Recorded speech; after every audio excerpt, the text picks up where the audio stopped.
Então, uma falha de comunicação com qualquer circuito integrado, dependendo da CPU, o aparelho ele fica travado na logo. Ok? Beleza? Então, é importante entender isso. Importante entender que, por exemplo, vamos supor que eu tenha um curto-circuito em uma malha lá do setor de radiofrequência, que é uma linha secundária, certo? O que pode acontecer? Pode acontecer de o aparelho ligar normalmente e o setor de rede não está funcionando. É o que acontece muitas vezes. Por exemplo, eu tenho uma falha de câmera, o aparelho liga normal, só que eu tenho um curto-circuito em uma tensão de 2.8 para a câmera, 1.8 para a câmera, 1.2 para a câmera, certo? Então entendam que tem blocos que não vão causar falhas de inicialização, certo? Então quando eu tenho uma falha de inicialização, eu não vou analisar a câmera, não vou mexer ali nas tensões da câmera, certo? Eu não vou estar avaliando essas coisas. Eu vou estar avaliando os componentes que são os principais. E esses componentes que são principais, eu vou acabar me direcionando, apontando meus olhão para eles, quando eu começar a verificar e a entender sobre consumo na fonte de bancada. Vamos supor, aquela situação lá,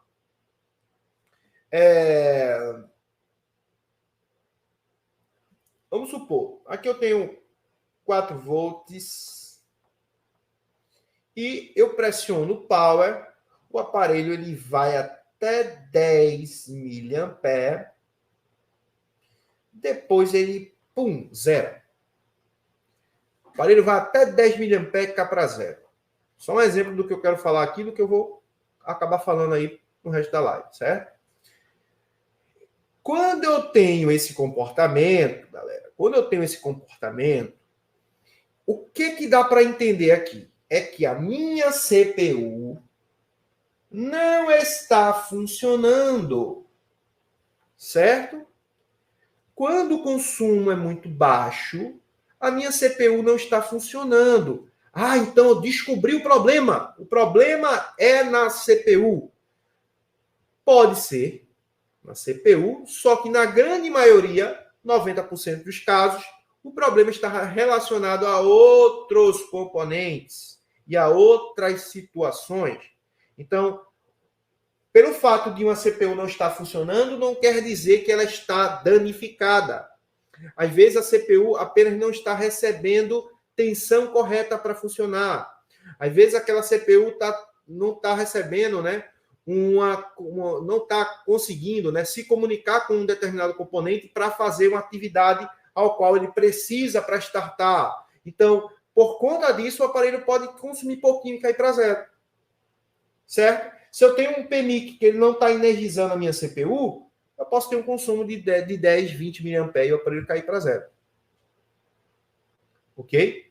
Então, o aparelho consome, caiu para zero, um consumo bem baixinho, e esse consumo pode estar relacionado ao meu PMIC. Por isso que, quando temos uma falha como esse tipo de falha, a gente tem que medir. Se a gente tem um esquema elétrico e se a gente entende sobre o esquema elétrico,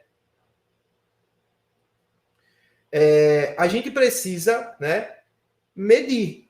Então, tem momentos aqui, tem falhas que a gente vai precisar medir. Beleza? Mas, como eu falei para vocês, vamos falar sobre como analisar essas coisas sem esquema elétrico, certo? Como analisar, como a gente já falou da malha primária, né? Perceba que eu não falei nada de esquema elétrico até agora aqui. Só desenhei aqui para você entender como é, né, a coisa. Beleza? Vamos lá. Deixa eu pegar aqui a Borneo agora. Vou abrir aqui qualquer coisa mesmo. Vamos abrir aqui CPU voltagem.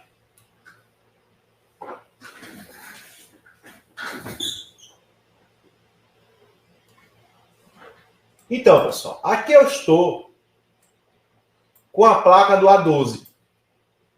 Saca bem aí. Como eu falei para vocês, ó, o IFMIC é fácil de encontrar porque ó, ele tem uma bobina grande. Certo? Então, se você tem um aparelho que está consumindo 45, 30 mAh, vem aqui nessa bobina e injeta nela mesmo aqui, certo? Quem tem mais experiência, né, vai injetar em um capacitor que está no mesmo espaço dela. Mas quem não tem, pode injetar nela aqui, pelo menos você vai ver se o curto está para o lado de cá, certo? Se tem curto na VPH-PWR. Então, a gente vai ser, para quem não sabe ainda, né? Eu preciso mostrar na placa aqui, porque fica mais dá para entender melhor. Então, a gente tem aqui as memórias, né? A memória sempre tem esses negocinhos aqui, KM, pá. E a CPU, ela sempre vai ter o nome dela, MediaTek, Qualcomm, né? Tem a Spreadroom, sei lá, um nome meio esquisito aí, que é da Samsung, tem outros também, certo? Mas aqui é sempre tá aquele combo, né? Aquele combozinho aqui que é muitas vezes CPU, IF, memória junto, né? Num setor e tal, né? Apesar que o IF não tem nada a ver aqui com a parte lógica, pelo menos aqui da CPU e memória, né? Não tem aqui nada aqui dessa comunicação entre as duas aqui. Mas a memória, né? A memória, na maioria das vezes, é um pouco maiorzinha do que a CPU. A CPU é sempre um pouco menor. E é importante saber que quando eu pegar um aparelho, galera, é isso que é importante vocês saberem, né? Saber se a CPU, se a CPU ela tem a RAM acoplada. A maioria das CPUs Exynos, Samsungs e tal, elas têm a RAM acoplada em cima da CPU, beleza?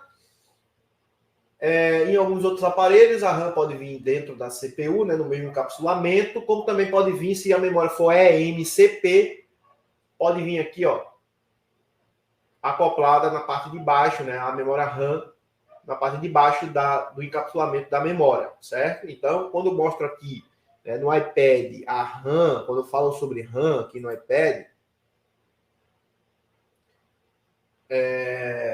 eu estou falando que a gente muitas vezes precisa identificar onde ela está, porque a RAM ela pode causar muito problema, beleza, pessoal? Componentes que não podemos substituir na falha de inicialização. Estou passando só isso aqui de início, certo? Mas a gente vai entrar um pouco mais a fundo. Só estou dando alguns explanamentos aqui para vocês entenderem, para os novos, né, as pessoas que estão entrando agora, entender um pouco mais aí sobre como é que funciona aí essa questão de componentes e tudo mais, né? Então, mostrar o aspecto também, né? Então, aqui a gente tem um cristal oscilador, ok? Como eu falei para vocês, cristal oscilador. E o cristal oscilador, a gente vai ter a frequência do PMIC, que é uma frequência em kHz, certo? Ela vai estar sempre em 32 kHz, é uma frequência de sleep clock, a malha de dormir, que ela vai tirar o aparelho do standby, certo? Essa frequência não faz com que o aparelho não ligue, certo? Ou seja, não tem nada a ver com a inicialização do aparelho, a frequência é de 32K. Ok? O aparelho pode simplesmente não estar funcionando essa frequência, mas ele vai ligar. Vai ter outros problemas, né? Mas ele liga, sem essa frequência de 32K. Só que o cristal, ele vai gerar uma frequência, né? Precisaria verificar no esquema elétrico se esse aqui é um cristal de 32 kHz ou um cristal de 19, 24 ou 26 MHz, que já é uma frequência maior, que já vai gerar a frequência para a CPU. Só que essa frequência do cristal oscilador não vem diretamente para a CPU, porque a CPU é digital, certo?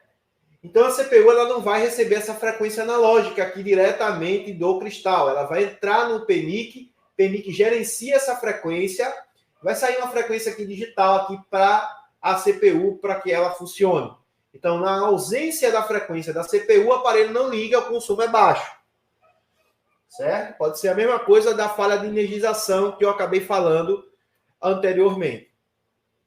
O consumo baixo ali. Então, outro componente, galera, como eu já falei aqui para vocês, né? A CPU, a memória, a CPU ela é o cérebro da placa, certo? E a CPU ela vai trabalhar diretamente com a memória para que o aparelho funcione, né? Então, tanto a memória quanto a CPU devem estar ok para que o aparelho ligue. A RAM participa também da inicialização, porque a RAM, a CPU, ela carrega os dados da memória para dentro da RAM para que haja o processo de boot, né, de inicialização do aparelho. Então, sem a RAM, a CPU não consegue carregar o software para começar o processo de inicialização, certo? E aí o aparelho trava no consumo. O aparelho trava em torno de 120, 130, 160, até 200 miliamperes, aí ele pode travar quando é falha de RAM.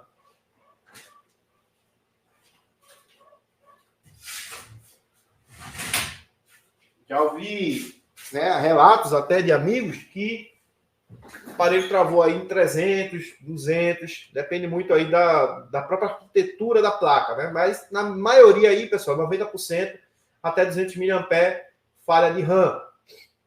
Ok?